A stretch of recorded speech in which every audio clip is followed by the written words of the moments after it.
Welcome to my channel. Welcome back to another video. ఈరోజు video మీకు already thumbnail చూసుంటే అర్థమైపోయి ఉంటుంది కదా, నా డెలివరీ వ్లాగ్ అనేసి. నేను ముందు వీడియో సీమంతం వీడియో పెట్టున్నాను, ఒకసారి అది చూడని వాళ్ళు ఉంటే ఒకసారి చూడండి. సో ఇదేంటంటే నాకు డెలివరీ రోజు ముందు వ్లాగ్ అనమాట.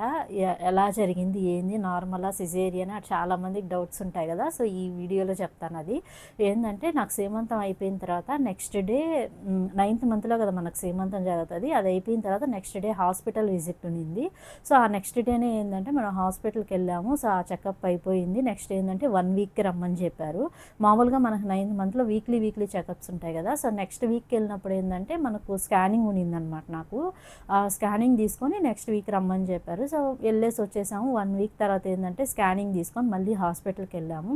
సో అప్పుడు ఏం చెప్పారంటే ఇంకా మనకు ఆ రోజు అన్నీ చెప్తారు కదా, అంటే నార్మల్ అవద్దా, సిజేరియనా లేకపోతే ఎట్లా అని ఆ స్కానింగ్లో అంతా చూసి అంటే వాళ్ళకి అర్థమవుతుంది కదా.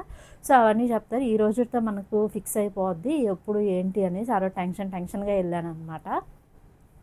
సో అప్పుడు ఏంటంటే ఇంకా స్కానింగ్ చూసి డాక్టర్ ఏమన్నారంటే నార్మల్ అవ్వదు, సిజేరియనే ఖచ్చితంగా చెయ్యాలి అన్నట్టు అన్నారు. ఎందుకంటే బేబీ 2 పేగులు వేసుకుంటే ఇట్లా నార్మల్ అంటే ఉంటుంది, కానీ చాలా రిస్క్తో కూడిన పని, ఎందుకు అంత రిస్క్ అని చెప్పి అన్నారు. ఇంక మనకు రిస్క్ అని చెప్పగానే మనకు చాలా టెన్షన్ ఉంటుంది కదా. సో అందుకని మేము కామ్ అయిపోయాం. మామూలుగా ఏంటంటే నాకు 7th మంత్లో స్కానింగ్ ఉన్నప్పుడు 1 పేగు వేసుకున్నారు అన్నట్టు స్కానింగ్లో వచ్చింది. అదేంటంటే కొంతమందికి 9th మంత్ అప్పటికి అంటే ఊడిపోతుంది, లేదా ఉన్నా కూడా 1 పేగు ఉంటే పెద్ద ప్రాబ్లం లేదన్నట్టు అన్నారు. బట్ ఏంటంటే నాకు 9th మంత్కి వచ్చేటప్పటికి 2 పేగులు వేసుకున్నారనమాట. అందుకని రిస్క్ అన్నట్టు అన్నారు. సో ఆ రోజు వెళ్ళినప్పుడు ఏంటంటే ఇంక నాకు డేట్ కూడా చాలా దగ్గరకు వచ్చేసింది, అంటే డెలివరీ డేటు. సో ఆ రోజు ఏమన్నారంటే డాక్టరు, మీరు చాలా రిస్క్ అవ్వద్ది, ఇట్లా అంటే చాలా వెయిట్ చేసే కొద్దీ ఇంకెట్లో డేస్ కూడా అయిపోతున్నాయి కదా, మీరు ఒక మంచి రోజు చూసుకొని ఒక 1 వీక్ లోపు ఒక మంచి రోజు చూపించుకొని వచ్చారంటే మనం ప్రాసెస్ స్టార్ట్ చేద్దాం అన్నట్టు చెప్పారనమాట. అంటే సిజేరియన్కి. సో నాకు నార్మల్ అవ్వలేదు, సిజేరియనే అయ్యింది అన్నట్టు అన్నారనమాట. సరే ఏంటంటే మేము వచ్చేసాము. వచ్చిన తర్వాత ఏంటంటే ఇంకా ఉంటుంది కదా, అంటే రిస్క్ అన్నారు కాబట్టి కొంచెం టెన్షన్గా ఉంటుంది కదా. అందుకని ఆలోచిస్తా మనం త్వరగా వెళ్ళడమే బెటర్ అన్నట్టు అనుకున్నాం అనమాట. నాకు ఎప్పుడు డెలివరీ అయిందంటే December 27th డెలివరీ అయింది. అప్పుడు మామూలుగా నేను ఏమనుకుంటా అన్నానంటే డిసెంబర్లో నాకు డెలివరీ అనగానే అంటే వాళ్ళు చెప్పిన డేట్స్కి ఏం రాదు కదా, కొంచెం అటు ఇటు ఉంటుంది. సో నాకు జనవరిలో 2026 ఫ్రెష్గా ఉంటుంది కదా, అప్పుడైతే బాగున్ను అన్నట్టు అనిపించింది. అంటే జాన్లో 2026 పెట్టేసిన తర్వాత ఏ డేట్ అయినా పర్లేదు, కొంచెం బాగుంటుంది, ఫ్రెష్ ఇయర్ కదా అన్నట్టు నేను అనుకుంటా ఉన్నాను. బట్ ఏంటంటే ఈ పేగులు వేసుకోకుండా వల్ల అదంతా రివర్స్ అయిందనమాట. సో డాక్టర్ని ఆల్రెడీ అడిగితే కూడా ఏమన్నారంటే అంటే ఎందుకు అంత రిస్క్ చేయడము అన్నట్టు మాకు అనిపిస్తుంది, ఎప్పుడు పని అప్పుడైతే బెటరు, అంత రిస్క్ వద్దు అన్నారనమాట. సో ఇంకా అంత రిస్క్ వద్దు అని వాళ్ళు చెప్పిన తర్వాత మనం ఏం చేయలేము కదా. సో అంత ఇంటికి వచ్చేసి ఇంకా ఖచ్చితంగా డిసెంబర్లోనే చేయించుకోవాలి, అంటే December 31st అయినా కూడా ఇంక చేయించుకోవాలి తప్పదు అన్నట్టు నేను సిచ్యువేషను. సో ఇంకా నాకైతే అప్పుడు కూడా ఇంకొక 4 డేసే కదా, జనవరిలో చేయించుకుంటే బాగున్నట్టు అనిపించింది. కానీ ఏంటంటే మన ఇంట్లో వాళ్ళు అంటే రిస్క్ అని డాక్టర్ చెప్పిన తర్వాత ఇంక వాళ్ళ టెన్షన్ పెట్టేసుకున్నారనమాట. సో అంత రిస్క్ అయితే వద్దు అన్నట్టు ఖచ్చితంగా ఏ డేట్ అయితే ఆ డేట్లో చేయించేసుకున్నాము అన్నట్టు ఉన్నారు. సో ఇంటికి వచ్చి ఇంకా మనం పూజారికి చూపించుకొని ఏ మంచి రోజు ఏ టైము అవన్నీ సెట్ చేసుకున్నాము. సో December 27th 7 to 9 లోపు బాగుంది అన్నట్టు పూజారి చెప్పారనమాట. సో మనం ముందుగా వెళ్ళి అడ్మిట్ అవ్వాలి కదా. December 26th నైట్ మేము ఈవినింగ్ హాస్పిటల్కి వెళ్ళి అడ్మిట్ అయ్యాము. సో వాళ్ళు ఏంటంటే మనకి ఏమేమి ఫుడ్ ఎప్పుడెప్పుడు తీసుకోవాలి ఏంటి ఆ రూల్స్ అన్నీ, అంటే 7 to 9 లోపల మనం చెప్తే 7:30కి వచ్చేస్తాను అన్నట్టు డాక్టర్ చెప్పారనమాట. ఈ లోపల మనకి ఎప్పుడు లోపల ఫుడ్ తీసుకోవాలి, వాటర్ ఎప్పుడు లోపల తాగాలి, ఇంకా నెక్స్ట్ నుంచి తాగకూడదు అన్న టైమింగ్ ఉంటాయి కదా, అవన్నీ మనకి ఎక్స్ప్లెయిన్ చేశారు ఎట్లా ఉంటుంది ఏందని చెప్పి. మళ్ళీ ఆ రోజు నైట్ ఒక చెకప్ చేసి ఇంకంతే మార్నింగ్ 7:30 కల్లా రెడీగా ఉంటే 7:30కి స్టార్ట్ చేసేస్తాం అన్నట్టు చెప్పారనమాట. సో అంతే ఆ రోజు నైట్ అంతా ఇంకా ఆడే ఉన్నాము. ఇంకా టెన్షన్‌గా ఉంటది కదా! ఎట్లైనా అంటే మనకు తెలియకుండా అయిపోతే అది అంటే ఆ ఫ్లోలో అయిపోతదనమాట. మనకు తెలిసి ఇట్లా సిజేరియను మనకు రేపు ఇట్లా ఆపరేషను అయన్నీ తెలిసినప్పుడు మనకు ముందు రోజు అసలు నిద్రే రాదు కదా! సో ఆ రోజు ముందు రోజు నైట్ ఏందంటే అసలు నిద్రే పోలేదనమాట. నేనైతే టెన్షన్‌గా ఉన్నా. సో మార్నింగ్ అయిపోయింది. ఇంకప్పుడేందంటే 6కి అలాగా వాళ్ళు నర్సులొచ్చి మనకు ముందు రోజే చెప్పారనమాట. 5కి అలా వచ్చి మేము లేపుతాము. కొంచెం ప్రాసెస్ ఇయి ఉంటాయి గదా! అంటే మనకు సెలైన్లు పెట్టేటివి, మనం ఫ్రెష్ అయ్యేది అలాగా. సో అవుంటాయి అన్నట్టన్నారు. 5:30కి వచ్చి వాళ్ళు లేపారనమాట. లేపితే ఇంకా స్నానం చేసేసి ఫ్రెష్ అయిపోయి ఉంటే ఇంకా 6కి అలాగా నాకు సెలైన్ పెట్టడం స్టార్ట్ చేశారు. పెద్ద వీడియోస్ ఏం తీసుకోలేదు క్లిప్స్. ఎందుకంటే అందరూ ఆ టైంలో టెన్షన్‌గా ఉన్నారు కదా! అంటే వీడియో తీయాలా అన్న ఇది కూడా లేదు. జస్ట్ గుర్తు కోసం మా హస్బెండ్ ఒక 2, 3 క్లిప్పులేమో తీసాడు అంతే. అంటే జస్ట్ మెమరీగా ఉంటది. మరి ఒకటి కూడా లేకపోతే బాగుండదు అని. అందుకని ఆ వీడియోస్ అని ఉన్న క్లిప్స్ నేను యాడ్ చేస్తాను. ఎలా ఏంటి అని చెప్పి. సో 6కి అట్లా నాకు సెలైన్ పెట్టడం స్టార్ట్ చేశారు. సెలైన్ పెట్టి ఇంకా మనకు డ్రెస్ చేంజ్ చేసేసి ఇంకా ఆపరేషన్ థియేటర్‌కి తీసుకెళ్లారనమాట. సో ఇది మార్నింగ్ 6కి సెలైన్ పెట్టారని చెప్పాను కదా! అది అనమాట ఇది. అప్పుడే చూడండి నేను టెన్షన్‌గా ఎట్లా చూస్తా ఉన్నానో, భలే టెన్షన్‌గా ఆలోచించుకుంటా ఉన్నాను. ఇప్పుడు ఎట్లుంటదో ఏందో అని చెప్పి. చూసారు కదా! అది సెలైన్ పెట్టినప్పుడు మనకప్పుడు ఏందంటే యూరిన్ బ్యాగు సెలైన్ పెట్టేస్తారనమాట. నాకు సెలైన్ అంతా ఎక్కిన తర్వాత నెక్స్ట్ మనల్ని అంటే పై ఫ్లోర్‌లో రూమ్స్ ఉంటాయి. కింద ఫ్లోర్‌లో ఆపరేషన్ థియేటర్ అనమాట. సో అప్పుడే ఇంకా 7:10 అలా అయిపోయింది. 7 అయిపోయింది. అప్పుడేందంటే ఇంకా సెలైన్ కూడా ఎక్కిందనమాట. ఎక్కేసిన తర్వాత ఏందంటే నన్ను పైనుంచి కిందకి మనల్ని వీల్ చైర్‌లో తీసుకెళ్లారు.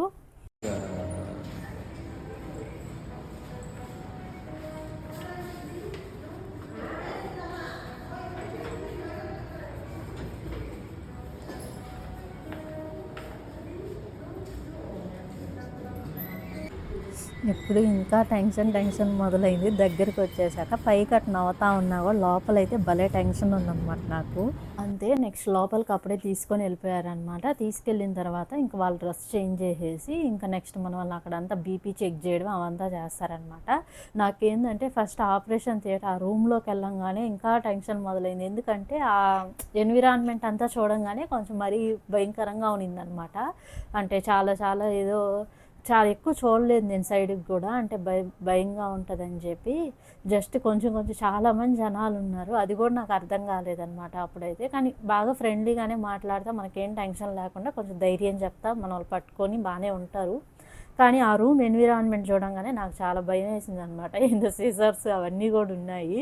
సో నేను చాలా వరకు అవంతా చూడలేదు. ఇంకా భయపడిపోతామని. నెక్స్ట్ వెళ్ళిన తర్వాత ఏందంటే మనకు బీపీ చెక్ చేసి అంతా అయిన తర్వాత ఏందంటే ఇంకా జస్ట్ ఇంకొక 5 మినిట్స్‌లో మనకిట్లా ఆపరేషన్ స్టార్ట్ చేస్తారనంగా మనకు ఇట్లా మత్తు ఇంజెక్షన్ ఇస్తారనమాట. సో ఆ డాక్టర్స్ అంటే చిన్నపిల్లల డాక్టర్సు ఇట్లా మనకు మత్తేసే డాక్టర్స్ వీళ్ళంతా మనకు ముందుగానే ఆడ వచ్చేసుంటారు. అంటే మనకు టైమింగ్స్‌ని బట్టి హాఫ్ అన్ అవర్ ముందు వాళ్ళు అక్కడే ఉంటారు. సో ఏందంటే ఫస్ట్ డాక్టరు ఇంకొక 5 మినిట్స్‌లో స్టార్ట్ చేస్తానంగా చెప్తాము. అప్పుడు మీరు ఇట్లా స్టార్ట్ చేయండి అని వాళ్ళకి చెప్తే అప్పుడు నాకు మత్తేసారనమాట. ఏసిన అంటే మనకు సైడ్‌కి పడుకోబెట్టేస్తారు గదా! చాలామందికి తెలిసే ఉంటది. బట్ నా ఎక్స్‌పీరియన్స్ చెప్తున్నాను. సైడ్‌కి పడుకోబెట్టేస్తారు. చాలామంది ఏందంటే నేను ఇట్లా ముందుగా మనం వీడియోస్ ఇట్లా చూస్తుంటాం గదా! యూట్యూబ్‌లో అంటే ఎలా ఉంటది డెలివరీది అట్లని. సో చాలా వరకు అంటే ఫ్రెండ్స్ గానీ మనకిట్లా వీడియోస్ అట్లా చూసినోటిలో మనకిట్లా ఇంజెక్షన్ ఏసినప్పుడు చాలా పెయిన్ ఉంటది అన్నట్టు అన్నారు చాలామందైతే. కానీ నాకేందంటే మనకు ఎవరికైనా సైడ్‌కి పెట్టేస్తారు కదా! కానీ నాకేందంటే జస్ట్ మన మామూలు ఇంజెక్షన్ ఉంటుంది కదా! అంటే ఇప్పుడు మన ఫీవర్ వచ్చినప్పుడు అట్లా ఇంజెక్షన్ ఏసుకుంటాం కదా! అప్పుడు కొంచెం అంటే పెద్ద నొప్పి ఉండదు కదా వేసేటప్పుడు. సో అట్లే ఉన్నింది నాకైతే ఆ ఇంజెక్షన్ ఏసేటప్పుడు కూడా. కానీ మనం బాగా వంచి పెట్టేసేస్తారు కదా! అది కొంచెం కష్టంగా ఉంటది. కానీ పెయిన్ అయితే మాత్రం పెద్దేం అనిపించలేదు. సో అది అయిపోయిన తర్వాత ఏందంటే అంటే 4 ఇద్దరు ఒక 2 చేతులు, కాళ్ళు ఇద్దరు పట్టుకొని మన బెడ్ పక్కనే ఉంటారు. అంటే మనం ఏమైనా టెన్షన్ పడతా అట్లుంటామేమో అని. సో నాకేందంటే ఇంజెక్షన్ ఏసిన వెంటనే ఫాస్ట్గా సైడ్కి తిప్పేస్తారనమాట. స్ట్రైట్గా తిప్పేసి ఇంకా వెంటనే స్టార్ట్ చేసేస్తారు. వాళ్ళ మాటలు అన్నీ వినిపిస్తుంటాయి. మనకేంటంటే కళ్ళుకి కనిపించకుండా మన క్లాత్ వేసేసారు. నాకైతే ఫస్ట్ నాకేంటంటే ఇక్కడ వరకే వేసారనమాట. మళ్ళీ నేను కళ్ళు గట్టిగా మూసుకొని కొంచెం టెన్షన్ పడుతుండేటప్పటికి నా కళ్ళుకి కూడా క్లాత్ వేసేసారు. అప్పుడు ఏంటంటే ఇంకొక జస్ట్ వేసిన ఒక 5 మినిట్స్ కల్లా మనకు డాక్టర్లు మాట్లాడిస్తూ ఉంటారనమాట. అంటే ఇట్లా ఫస్ట్ ఒక కాలు కాడు గుచ్చి ఏమన్నా పెయిన్ ఉందా అన్నట్లు అడుగుతూ ఉంటారు. మనకు అప్పుడు ఏం అర్థం కాదనమాట. అంటే ఏంటంటే మనకు పై పార్ట్ అంతా బాగా అర్థమవుతుంటుంది. అంటే అంత స్పర్శ ఉంటుంది. కానీ కింద నుంచి అంటే లెగ్స్ కానీ అంటే నడుము దగ్గర నుంచి మనకి ఇంకా అసలు ఏం స్పర్శే ఉండదు. అసలు మనకు బాడీ ఉందా లేదా అన్నట్టు అనిపిస్తుంది. నాకైతే అట్లా అనిపించింది. మనకు అట్లా స్టార్ట్ చేసేటప్పుడు ఏంటంటే అసలు మనకు అంటే సిజేరియన్ అంటే ఇట్లా కోసేది అట్లా ఉంటుంది కదా, అది కూడా నాకేం అర్థం కాలేదన్నమాట. అంటే మనకి ఏం తెలియదు, నాకైతే అట్టునింది. డాక్టర్స్ ఉంటారు కదా, వాళ్ళు మాట్లాడిస్తానే అంటే జోవియల్గా మనతో అంటే మన డీటెయిల్స్ అడగడం అవంతా. అంటే మనం ఏంటంటే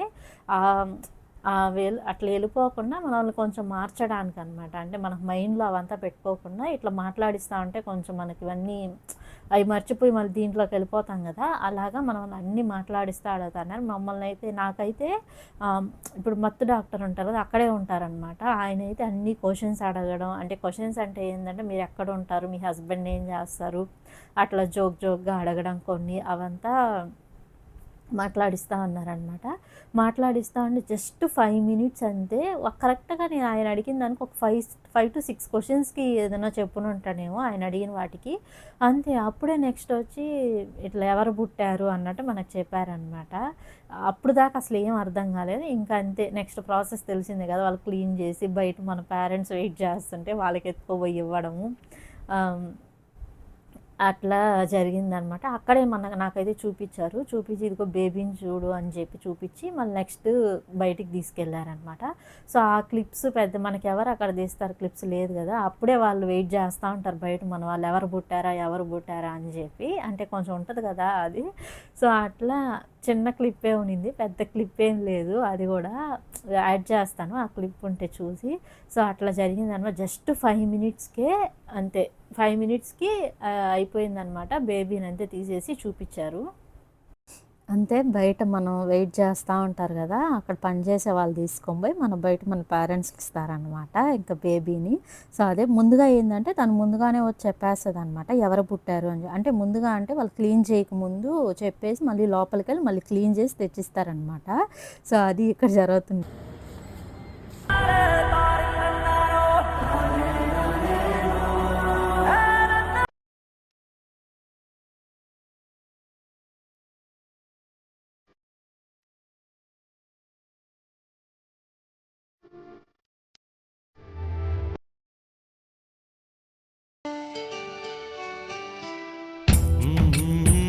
చూశారు కదా, అలాగా మనకు బయటకు తెచ్చిస్తారనమాట. ఇంతకీ ఎవరు పుట్టారు ఏందని చెప్పలేదు కదా, పాప పుట్టింది. వీడియోలో వాళ్ళు తీసుకోరాడా పాప ఫేస్ కనిపించలేదు కదా. సో ఇప్పుడు నేనేంటంటే పాప ఫేస్ రివీల్ చేస్తాను, చూడండి.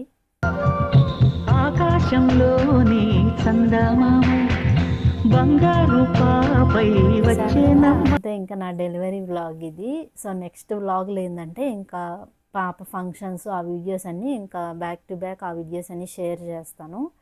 సో అది ఈ వీడియో కనుక మీకు నచ్చినట్టయితే please like, share and subscribe.